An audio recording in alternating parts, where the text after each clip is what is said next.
നമുക്കൊരു get ready with me ആയാലോ? അപ്പോൾ ഇന്ന് എനിക്കൊരു ഇനോഗ്രേഷൻ ഫംഗ്ഷൻ ഉണ്ട്. അതിന് വേണ്ടിയിട്ട് ഒന്ന് ഒരുങ്ങിയാലോ? രാവിലെ തന്നെ ഷോപ്പിലെത്തി. കാരണം ഒരുങ്ങുന്നത് അവിടെ നിന്നാണ്. എൻ്റെ എല്ലാ മേക്കപ്പ് പ്രോഡക്ട്സും അവിടെയാണ് ഇരിക്കുന്നത്. ആദ്യം തന്നെ ഫേസ് ഒന്ന് ക്ലെൻസ് ചെയ്തു. അതിനുശേഷം മോയ്സ്ചറൈസർ ഇട്ട് കൊടുത്തു. നമ്മുടെ സ്കിൻ ടൈപ്പ് അനുസരിച്ച് വേണം മോയ്സ്ചറൈസർ എപ്പോഴും ചൂസ് ചെയ്യാൻ വേണ്ടിയിട്ട്. ഓരോ സ്കിന്നിനും ഓരോ മോയ്സ്ചറൈസറാണ് യൂസ് ചെയ്യേണ്ടത്. അതിനുശേഷം ഞാൻ ഫോറെവറിൻ്റെ തന്നെ ഒരു കൺസീലറാണ് യൂസ് ചെയ്യുന്നത്. അത് എവിടെയാണോ നമുക്ക് വേണ്ടത് ഒരല്പം ഒരു മിനിമൽ ലുക്കാണ് നമ്മൾ ഉദ്ദേശിക്കുന്നത്. സോ നമുക്ക് എവിടെ വേണോ അവിടെ കുറച്ച് കുറച്ച് മാത്രമേ ഇട്ട് കൊടുക്കുന്നുള്ളൂ.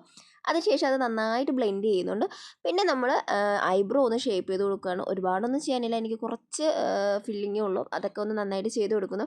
എപ്പോഴും നമ്മൾ സ്റ്റാർട്ടിങ്ങിൽ നിന്ന് ഐബ്രോ ചെയ്യരുത്, എങ്കിൽ അതൊരു ആർട്ടിഫിഷ്യൽ ലുക്ക് ഉണ്ടാവും.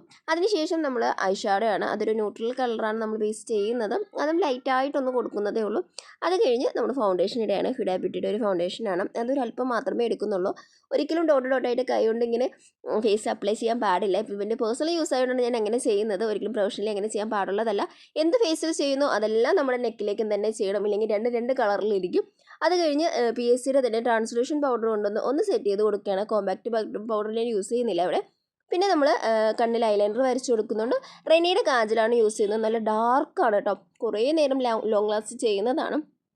റെനിയുടെ കാജലും യൂസ് ചെയ്തതിന് ശേഷം ഞാൻ കുറച്ചൊന്ന് നമ്മുടെ ഐ ഷാഡോ വെച്ച്, ബ്ലാക്ക് ഐ ഷാഡോ വെച്ച് ഒന്ന് ആ കണ്ണിന് മുകളിൽ ബ്ലെൻഡ് ചെയ്ത് കൊടുത്തു. എനിക്കിങ്ങനെ ലൈനായിട്ട് ഇരിക്കുന്നത് ഇഷ്ടമല്ല, അതുകൊണ്ടാണ്. പിന്നെ കുറച്ച് ബ്ലഷ് ഇട്ട് ഒന്ന് ചുമന്ന് തുടിപ്പിച്ചു. മസ്കാര യൂസ് ചെയ്തു. പിന്നെ സെറ്റിംഗ് സ്പ്രേ കൊണ്ട് നന്നായിട്ടൊന്ന് സ്പ്രേ ചെയ്ത് സെറ്റ് ചെയ്തു. ലിപ് ലൈനർ കൊടുത്തു. അത് കഴിഞ്ഞ് നമ്മുടെ ഇപ്പോഴത്തെ ഏറ്റവും ട്രെൻഡിങ് ആയിട്ടുള്ള സൂപ്പർ സ്റ്റേ മേബിലിൻ്റെ ലിപ്സ്റ്റിക്കാണ് കേട്ടോ അതും ഞാൻ അതിൻ്റെ കൂടെ കുറച്ച് ഇട്ട് കൊടുക്കുന്നുണ്ട്. അതിനുശേഷം ഒരു പൊട്ടും വെച്ച് കൊടുത്ത് നമ്മുടെ ലുക്ക് അങ്ങ് ഫൈനൽ ചെയ്യുകയാണ്. ഞാൻ ഹെയറിൽ പ്രത്യേകിച്ച് ഒന്നും ചെയ്യുന്നില്ല, കാരണം ഓൾറെഡി ട്രീറ്റഡ് ഹെയർ ആണ്. അതുകൊണ്ട് തന്നെ ഒരുപാട് ഹീറ്റോ കാര്യങ്ങളോ ഒന്നും തന്നെ ചെയ്യുന്നില്ല. കൈ കൊണ്ട് തന്നെ ഒന്ന് കോംബ് ചെയ്ത് സ്റ്റൈൽ ചെയ്യാട്ടോ ചെയ്യുന്നത്. ലൂസ് ഹെയർ ആണ് കൂടുതലും ചെയ്യാറുള്ളത്. അപ്പോൾ ഇതാണ് എൻ്റെ ഫൈനൽ ലുക്ക് എന്ന് പറയുന്നത്. നിങ്ങൾക്ക് ഇതിന് ഇഷ്ടപ്പെട്ടിട്ടുണ്ടെങ്കിൽ ഒന്ന് കമൻറ്റ് ചെയ്യണം. ഇതുപോലെയുള്ള ഗെറ്റ് റെഡി വിത്ത് മീ ഇനി വേണമെങ്കിലും കമൻറ്റ് ചെയ്യുക.